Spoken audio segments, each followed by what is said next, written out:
Assalamu alaikum, it's Ibrahim from Idlib, Syria. I'm back again after a while being away from the live show. SubhanAllah, there's a number of reasons why I've been away. I'm glad to be back. Many people spoke to me on private and spoke to me regarding the live show and for me to come back. Grand event today, the 11th anniversary of the noble Syrian revolution.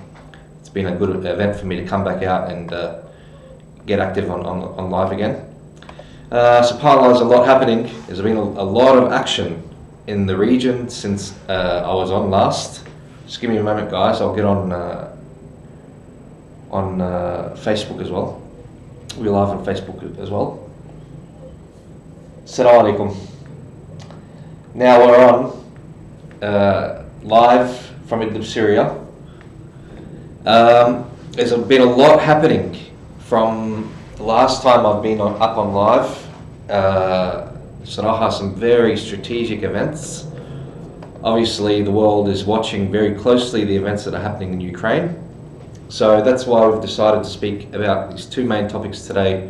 Not to mention, inshallah, to interact with some questions. If you've got any questions, please flick them through. Anything you'd like to ask about the Syrian revolution, even about Ukraine, some ideas, some thoughts. I'm ready, inshallah, to try to interact and try to give my answers and my opinions regarding them. Feel free to send them through. Share this with your friends and your family. That'll be appreciated. The Syrian revolution. We'll start off with the Syrian revolution quickly, and we'll give some opportunity for people to send through some comments or questions if they have any, and inshallah I'll give it a bit of an opportunity. The 11th anniversary of the Syrian revolution, this noble, grand cause. SubhanAllah, it's like I said in the video yesterday, it feels like it's 100 years. It's been a long, hard ride for the Syrian people, for the region, for the Muslim world, really. This battle and these battles that are taking place in this war that is taking place in Syria really is a front on behalf of the Ummah, the Muslim Ummah, and on behalf really of the free world. You have tyranny, oppression, repression, dictatorship, trying to teach a free man a lesson by killing him, destroying his home, displacing him. And you have the free man standing firm in his face, in the face of tyranny, in the face of dictatorship and oppression, with courageousness, patience, strength. These sort of terms are the terms that come to mind when I see or hear about the Syrian people and what they've gone through throughout these 11 years. Courage, the many stories that these Syrian people have witnessed. Every family's got a story, every family's got a martyr, or an orphan, or an injured person, or someone that's been missing for 10 years or more in Assad's prisons. So you have every family that's been touched by this revolution in Syria. It's definitely been a very, very important stage for the Syrian people, for them to stand up for their rights and to seek freedom and justice and to seek to live a prosperous, honourable life with dignity as they deserve. And Assad was not providing that for them, not before the revolution, not during the revolution, and not in the future. So the Syrian people have made their message very clear. Today there was a huge protest in support of the revolution, huge protest in support of the revolution. Now, to witness the Syrian people come out and unite, even with Russian aeroplanes over their heads, knowing that the Russians could bomb them, or the artillery could bomb them, the people still come out, gather around in tens of thousands all around Idlib and unite their voice, call for the fall of the Assad regime and the exit of Putin, the war criminal, the evil man, Putin, to get out of Syria, him and his army, and for the Iranian regime to be kicked out of Syria and for Syria to be free. This is their message. It's very clear. Their strategy is very clear. It's for the fall of the Assad regime and for the exit of the occupiers and the invaders, Russia and Iran. This is the message of the Free Syrian people. It's a very clear message. And this is what has brought their hearts and their minds together today in the 11th anniversary, where thousands upon thousands have come together, old, young, tribal leaders, families, men, women, children. You've got displaced from all around Syria, the 14 provinces of Syria. They've all come together, united, shoulder to shoulder, to call for the falling of the Assad regime, to celebrate, or you could say to make their voice heard, that this 11 years hasn't gone free, hasn't gone with no achievement. The achievement is the revolution is still going, it's still firm, the will of the Syrian people is still high. You could see they're establishing institutions, they're establishing armies, and they're establishing, you could say, organizations, so that this revolution can carry on and be prepared to take over Damascus and take over Syria at large. Despite that there are, you may say there are problems or there are issues. No, there are definitely issues, there are definitely problems, but I see that the good is far outweighs the bad. And this is definitely the option that the Syrian people are seeking, so that they can take over the country and govern it and lead their children into a prosperous future. SubhanAllah. Wallah, I'm proud of my Syrian brothers and sisters in Syria. They've made the Muslim Ummah proud, and they've made us delighted to see their strength and their courage. Really, this is going to be written in history, what they've gone through and what they've seen and witnessed at the hands of these oppressors, Putin and Assad. Wallah, it's an amazing message to the world. SubhanAllah, we went through last year, the decade, and the year before, the Syrian people have been celebrating. I think this year there's a bit of a positive vibe more than previous years, being that there's more, like there may be a bit of extra light in front of them, being that the Ukrainian wars happened, taking place, and the Russians maybe they fall into a big trap. I will discuss that, inshallah, being that the second topic, God willing. SubhanAllah, when you look at the Syrian people's faces, you see hope. You still see them smile, even though many of them are living in poverty. Many of them are going through hard times. Family members have been killed. You look at the orphans learning Quran. The masajid are filled with people praying. Yani, SubhanAllah, it's amazing to see them strive forth the way they are.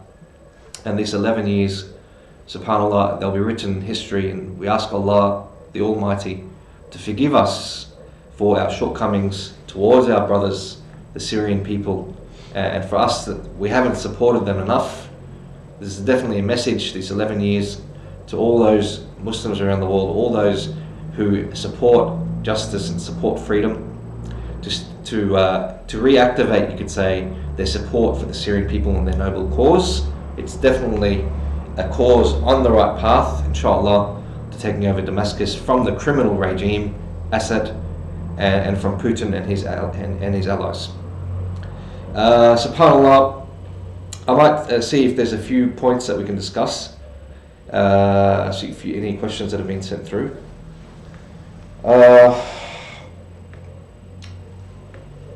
We've got a question by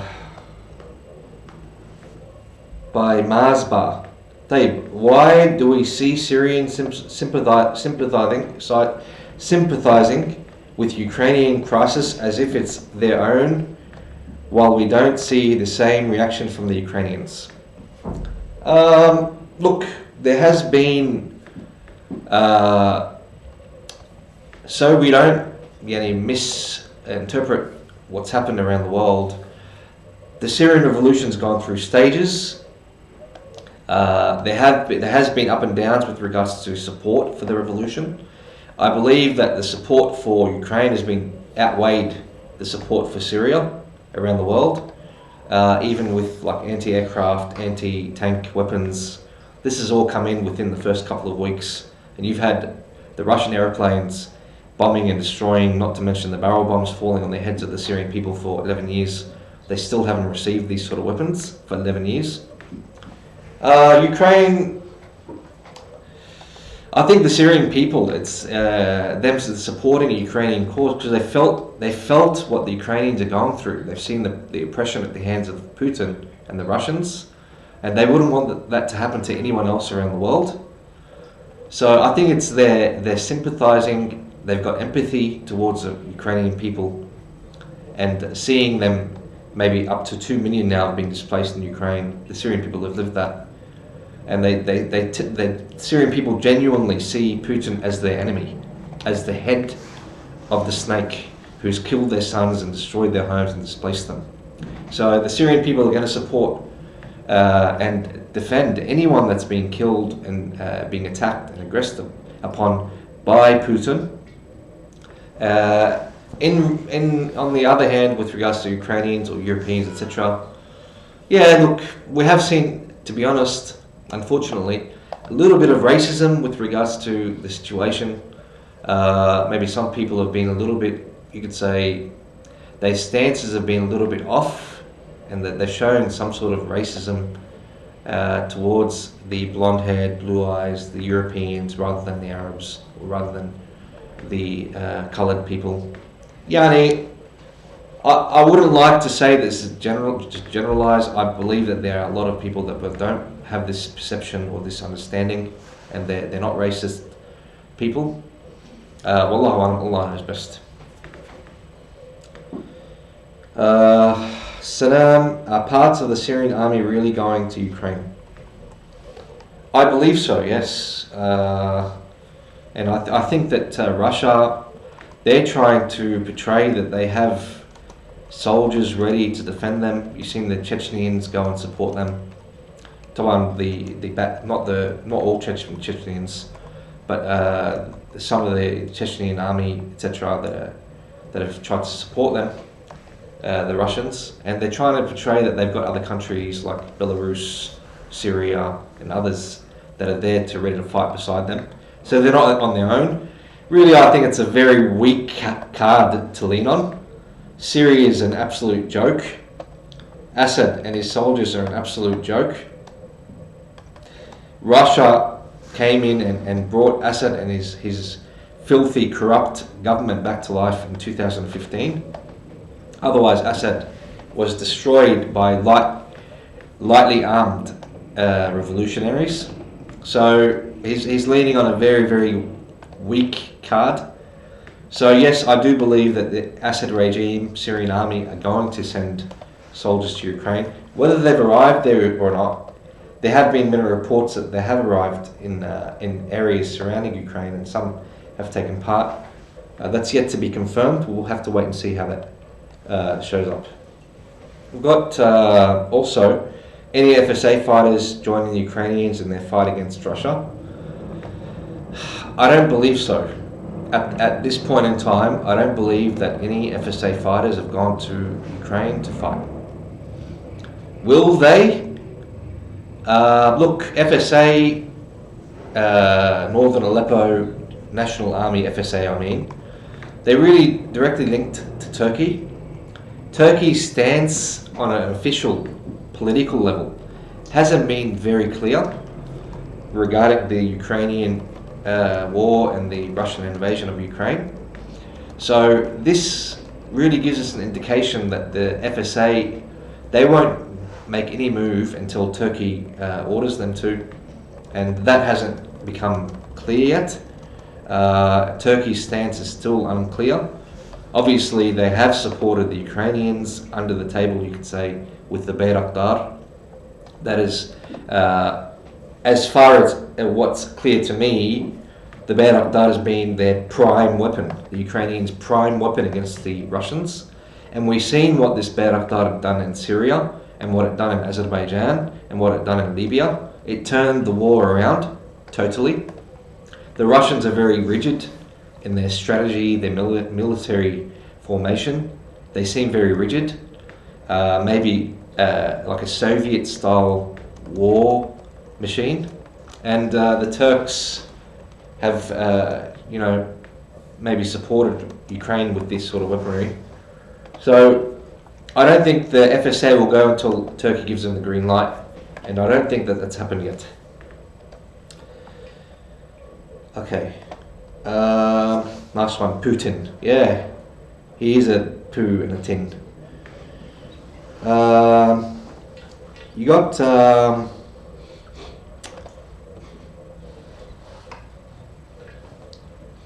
we got why does Idlib celebrate the FSA flag? I think there's a lot of misconceptions that have been built up over the years in the revolution, and maybe these misconceptions have taken people to extremes in particular matters. One of these matters is the Syrian revolution flag. I think this flag, it's not a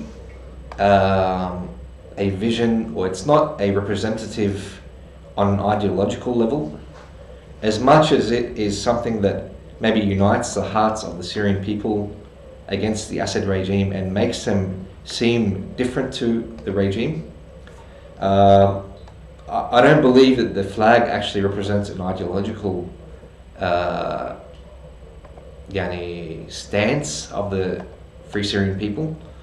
So this is where the Free Syrian people believe that the flag, this is their flag which differentiates them from the Assad regime, and I think that assists them in their drive forth to struggle and strive against the Assad regime. The Syrian people, the ones who are defending and struggling and taking part in the revolution, they are Muslimin, and they're calling for Islamic law, they're calling for Islamic government. They pray, they fast, they worship Allah subhanahu wa ta'ala in all the ways. You could say obviously there are maybe issues and maybe faults, etc. in society. This is natural, but I'm speaking on a general level. The Syrian people are known to be religious people, and they love the religion of Allah. I do not believe that their flag contradicts that. Allah knows best. We've got a person has asked, anti-Putin, but FSA received weapons funding at the start of the revolution. The weapons that they received were limited. The most strategic weapon which would have changed the war in Syria from day one is anti-aircraft weaponry. Actual active anti-aircraft weaponry. I've lived in Syria, I've been in many parts of the revolution areas, the liberated areas. We've seen helicopters above our head, directly above our head, and drop barrel bombs, and people had no weapons to drop it down. You'd be in civilian populated areas, in the city, in Aleppo city, Idlib city, a helicopter on top of your head, dropping a 500 kilo and sometimes a ton, a big bin filled with explosives and shrapnel, and drops it over the head of the people, and you do not have anti-weaponry. The revolutionaries did not have anti-weaponry to shoot this helicopter down. And this aeroplane was the strategic point or strategic weapon that Russia and the Assad regime had over the revolutionaries and the factions and the Mujahideen from day one. So this is really the turning point, or the weapon which would have caused a difference in the war. So they maybe have been funded or supplied with particular weaponry, the FSAs, the factions, but the main one they needed was not supplied. Allah knows best.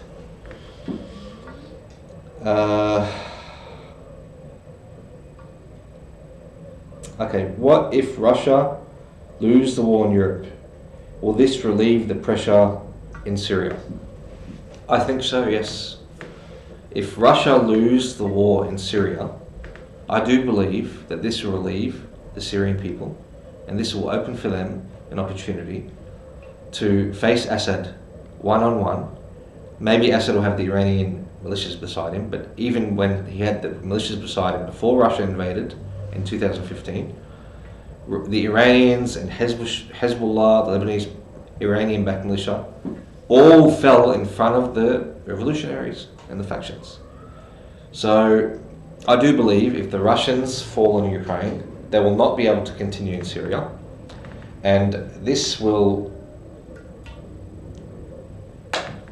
be a main cause for the revolution to retake its lands, for the Syrian people to go back to their homes, and eventually, inshallah, for the Syrian revolution to conquer and take over and re-liberate Damascus, and to establish the government in Damascus and establish a prosperous future in Syria. Allah knows best. Bismillah.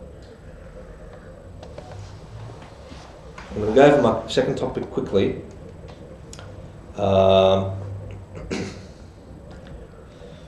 Syria and Ukraine, 2 wars, 1 enemy. Let's understand that the Syrian people are not fighting Assad in Syria. At the moment, they are fighting Russia. At the moment, they're fighting Iran. The Assad regime are militias under Russia's command. So, the same concept is happening in Russia, in Ukraine. They are facing Russia. They are facing Putin. Putin's on the head of that hierarchy. So, the 2 countries are fighting 2 separate wars, but they are facing the same enemy. So this is definitely something which needs to be kept in mind. The Syrian people are monitoring what's happening in Ukraine. And they do believe that what's happening in Ukraine is just an outcome of the world standing aside, allowing Putin and his evil army and the Assad regime, the criminal regime, and the Iranians to freely kill, destroy, murder, test 320 plus weapons in Syria. They've been able to do that freely. The world stood aside and watched. And this, in the Syrian people's eyes, and maybe many others' eyes, this has allowed Putin to carry on and transfer the battlefield to Ukraine. Transferring the battlefield to Ukraine on the doorsteps of Europe. And we can all see, really, this has brought the world on the doorsteps of World War III. And this is not my words. This is the words of many of those who are related and understand, many of those who control and have authority and decision-making abilities. They are making the statement that we are on the doorsteps of World War III. This is an outcome directly of allowing Putin and Assad to freely destroy and tear apart Syria. Now, this price, I believe, genuinely I believe, and I'm sad to say this price is the price that the world has to pay for turning a blind eye and allowing what happened to the Syrian people to happen. Can we sit back and just, you could say, cry about the past and not doing anything about it? I don't believe that's the right path to take. I believe it's time to transfer things. I do believe the Syrian battlefield could be the strategic battlefield which could turn the tables on Putin. I do believe so. I do believe that his weak side, or you could say his weak corner, is Syria. Imagine now if the revolutionaries and the factions retake areas and maybe even push towards Hmeimim, which is like the Russian stronghold on the Mediterranean Ocean, and push towards Damascus or push towards Aleppo city. What would happen to the Russians? Imagine if the revolutionaries arrived to Hama city, etc. Imagine if internally in Syrian occupied lands, or occupied lands by the Russians and the Iranians and the Assad regime, imagine if the people uprised against them. This would turn the tables, really. This would put pressure on Putin and on Russia, which I don't believe that they would expect. And I do believe the Syrian people are preparing for that, for the right opportunity to exploit, for the right, you could say, right time to implement a strategy which will open up the doors to bring the regime down under the feet of the Syrian people. And I do believe that in Ukraine, definitely Russia has copped a good blow, and I do believe that he's maybe fallen into a trap. Maybe he expected Putin, more than what he's achieved until today. And at least now, really, like, the world can see a little bit, like, maybe now the world will understand more what the Syrian people have gone through over the past 7 years or 6.5 years since Putin invaded Syria, and since Assad started his destruction and murder of the Syrian people who were protesting in a civilian manner, unarmed protests. He came in and destroyed them and murdered them and raped their daughters, killed their children, destroyed their homes, displaced them, exiled them. So I do believe that this is definitely Syria and Ukraine are fighting a unified enemy, and that is Putin on the head of the hierarchy. He has Assad regime and others standing beside him, and they are all on the target point, or they are all a target for both the Ukrainians and the Free Syrian people. And I do believe that Syria is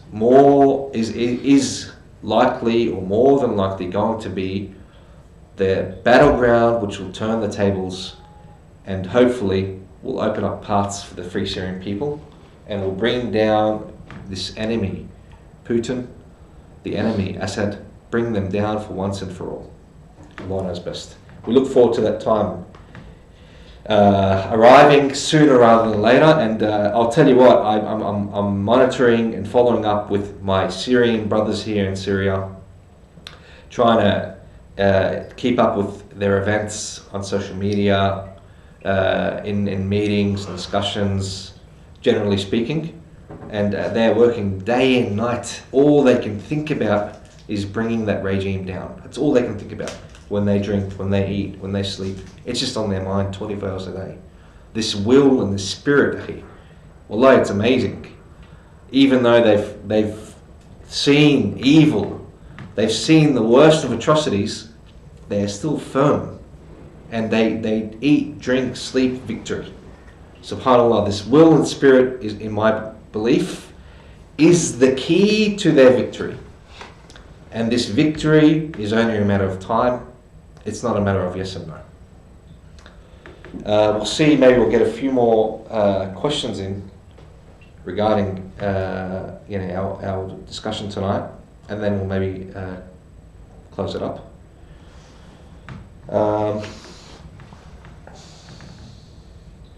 Just give me a moment, check out what's happening here on... Okay. We've got a question.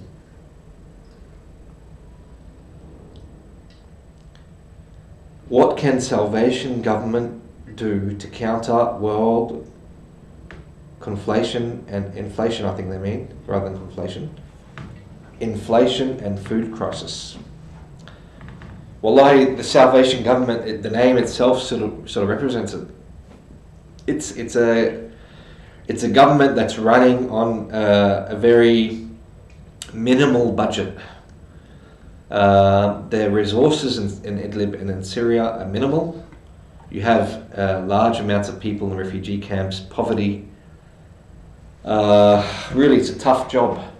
It's a tough job. And the tools that are present in the hands of those who are governing in Idlib are minimal. They've got to run in the most efficient manner so that they can utilize all these, you could say, resources to the best of ways.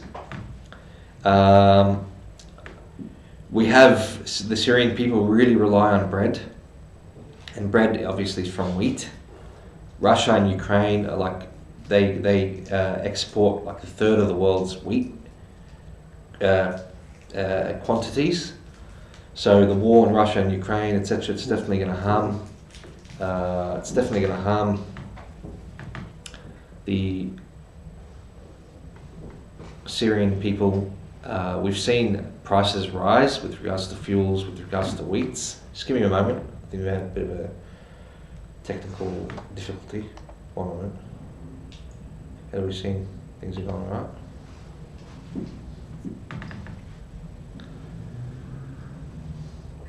One moment.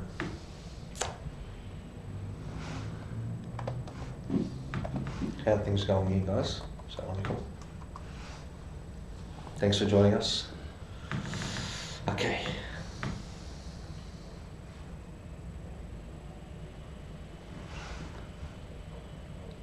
Just 1 moment.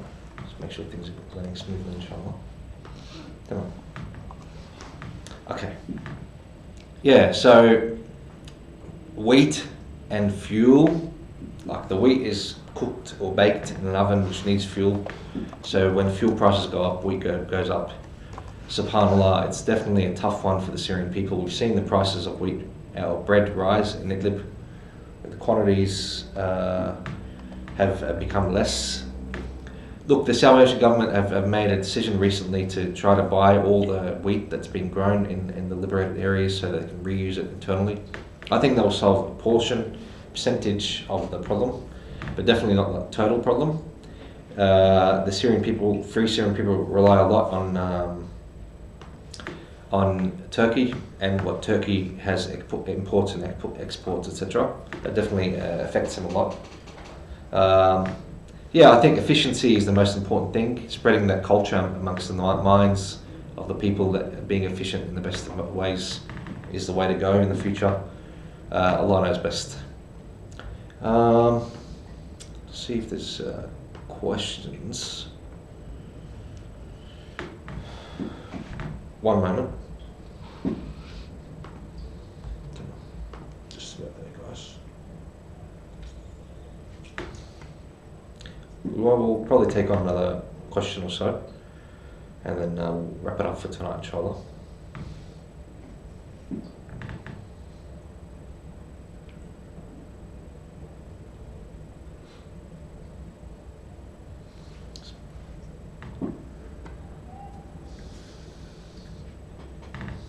Yes. Okay. A question: is there any way that the north of Aleppo and Idlib become one government? Yes, I think there are bridges being built, and this is definitely a strategic move that needs to be done sooner rather than later, and this will definitely open up many doors for good. This has definitely been worked upon from both sides. And hopefully in the near future we'll hear some good news regarding that. So I do believe that can be achieved, and that should be achieved sooner rather than later, and that is a strategic move that will bring a lot of good for the Syrian people. Last point, why is the West avoiding conflict with Russia even though Putin is on Europe's doorstep? I think I mentioned it. The world is afraid that if it kicks off between the West, General West and Russia, then it's World War III. You have China with Taiwan, unstable. You have North Korea, unstable, with South Korea and other parts of the world. You have Iran in the Middle East, unstable. You have Libya. You have Africa, where many parts of Central and Northern Africa have gone haywire, you could say. There's chaos spread all around Africa, Europe, or parts of Europe, Middle East. Really, the world's on the edge. Maybe we've even entered in World War III without realizing, or maybe countries are afraid to declare that we're in World War III. And I think it will become official, God knows best, if the West strike Russia directly.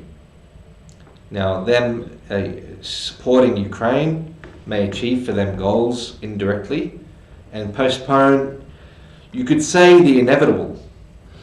But will they confront Russia directly? Also, Putin, it seems like this attack into Ukraine shows that he's not as intelligent as he tried to market himself out to be. So the West may be afraid that this lunatic may pull the trigger on maybe light to middle sized nuclear weaponry, and this will definitely turn things upside down. And I think that's what the West is really afraid of, and that will definitely trigger World War III. Allah knows best. Okay, look, I think we've had a good run. I've enjoyed coming back up online now. Maybe week after week we'll be more active, inshallah, and we can try to